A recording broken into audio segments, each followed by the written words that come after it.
Hello, and welcome to the Quiet and Strong podcast, especially for introverts. I'm your host, David Hall, and the creator of quietandstrong.com. This is a weekly podcast dedicated to understanding the strengths and needs of introverts. Introversion is not something to fix, but to be embraced. Normally, we'll air each episode on a Monday. Be sure to subscribe on your favorite platform, leave a review, share with a friend, get the word out there. So recently I was talking to a friend and he said, most people don't know this, but I'm actually an introvert. Like it was a big secret he was trying to keep from others. Of course I knew he was an introvert, and I recognized he was successful largely in part because of his introverted strengths. Actually, I've heard several people admit to being an introvert lately, as if they were saying that being an introvert isn't good enough, but they were doing the best they could. Now, it is true that sometimes it seems like we live in an extroverted world where people are recognized and praised for being perceived as an extrovert and having all the gifts that go along with that. But I'm here to tell you that being an introvert is truly something to be celebrated and brings along its own array of amazing strengths and gifts. Never apologize for being an introvert. Here are a few things to remember about introversion. Introversion doesn't mean you're shy. Shyness is really a level of confidence. Sometimes this may be different in different situations, but you can gain more confidence. Introversion is about how you interact with the world, process information, and gain energy. Basically being more focused on the internal rather than external. This focus brings great strengths and can help us be amazing just as we are. As I work with authors, bloggers, speakers, and coaches who specialize in working with introverts, it is so common that before embracing their introversion, they thought something was wrong with them, myself included. The Quiet and Strong podcast is all about embracing introversion and understanding and honoring your needs. There is nothing wrong with you. Introversion comes to us very naturally and is never something to be ashamed of. But be proud and don't apologize. I've learned there's nothing wrong with my introversion, but in the past what was wrong was my understanding or lack of understanding about my introversion. So don't be sorry in any way, but rather continue to get to know yourself, your strengths and needs. If you apologize, it seems that something is wrong with you and you need to change. Again, nothing wrong with you, but it is possible you need to increase your self-awareness and understanding of introversion. So in the past, an example, I used to get so nervous speaking in public when I first entered the workforce. My knees would tremble, my voice would shake, my stomach would hurt, and my throat was dry. Have you ever felt that way? I couldn't help thinking, what is wrong with me?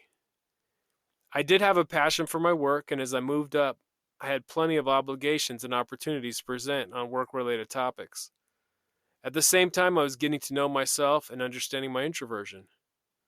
I learned that something critical to understand was how, as an introvert, I was a deep thinker. I realized that most of the time, as an introvert, I need to prepare ahead of time to have the words I wanted to say ready. Not necessarily a script, but really outlining my thoughts and important points and having the details in my head. This was life-changing for me. Preparation for the introvert is key. I figured out that I have no problem discussing areas where I'm an expert and have given the topic much thought. So there was nothing wrong with me, but what was wrong is I didn't understand how important preparation in advance was for an introvert, for speeches and presentations. I've given many since then. The nervousness, it's gone, and I enjoy the experience. I've also learned as an introvert, I do need to give myself a break after usually. If you still feel like you need to apologize for being an introvert, or if you're already on your journey to understanding your strengths and needs, you're in the right place by listening to the Quiet and Strong podcast. Also, my website, quietandstrong.com, has around 200 blog posts about embracing your introversion. I wrote my first book, Minding Your Time Management, Productivity, and Success, especially for introverts. There's many other helpful resources out there. We'll continue to have experts in the area of introversion on the podcast. Also, as we've mentioned before in previous episodes, there's assessments like the Myers-Briggs type indicator that specifically include introversion and extroversion and can help you understand yourself better. There's other assessments like Clifton's Strengths or the DISC. They're not specifically about introversion, but can be great tools for self-awareness when it comes to your strengths and needs. And these can be done alone, or you can do them individually with a coach or a counselor or other professional. They can also be done as a workshop, maybe at work or some other setting. I do like the workshop approach, as it can be a great way to hear from others and how they articulate their strengths, while you grow in your understanding by expressing your own. There's no reason to apologize for who you are. You are you. You should celebrate this. You are amazing. I'm definitely an introvert, but I think sometimes the term can be problematic as it can be very misunderstood. Sometimes people use it with a negative connotation because they don't understand. Again, introversion doesn't hold you back, but not understanding it can. It's not about excuses or limits, but understanding your own introversion will set you free to accomplish your goals. I find this little exercise helpful. Can you describe your strengths without using the word introvert? Can you describe your needs without using the word introvert? So try this. So I'm going to give 4 different scenarios of how people might describe their gifts. My examples may not pertain to you, and some you may relate to, but ultimately you need to come up with your own statements of your strengths and needs. So here's a few. You could say, I'm a deep thinker, a creative problem solver. I do need some time to think through problems on a regular basis. I need time to prepare my thoughts, to prepare to present them.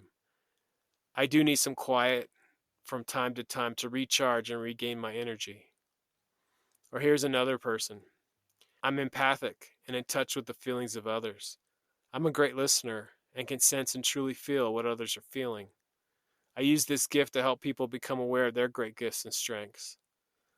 I do need to be sure to take a break, as I can get overwhelmed in the emotions of my work. Taking a walk outside alone is the best recharge for me. Or another, I'm artistic and creative. I see the world through a different lens than most others. I have a passion to use my creativity to share my views, whether that's writing, painting, music, photography, or some other art form. I can be misunderstood, and that's frustrating. But if I don't create my art, I feel trapped. I enjoy time to myself, to immerse myself in my art or the art of others, and that's what makes me strong. And then I'm strategic and analytical, and I see connections in everything. I love the big picture and the details that make it happen. I like to design projects and help people utilize their own strengths as part of the project. I'm not always great at working a room, but I'm great at having big ideas and making them happen, especially leading a small team. I like having time to work out the details of a project, but after I've mapped out the plan, I also enjoy working with people to help the project come to life. So you can describe what your strengths are and your needs. So try that as you develop those. Try that without using the word introvert. Again, nothing wrong with the word introvert. Be proud, but you really have to take that deeper dive and understand what it means for you. So be yourself. Use your strengths. Honor your needs. The question is, are you happy? If so, that's amazing. If you're not, you can get there by getting to know yourself, not by trying to be something else or somebody else. So introverts, approach life boldly with your introverted strengths and gifts, and take care of your introverted needs. You never need to apologize for being an introvert. Thank you so much for joining me. I look forward to further connecting with you. Reach out at david@quietandstrong.com. Check out the website, quietandstrong.com. I'll add social media channels to the show notes. Please comment on social media posts. Send me topics or guests you'd like to see on the show. There's so many great things about being an introvert, and we need those things to be understood. Get to know your introverted strengths and needs, and be strong.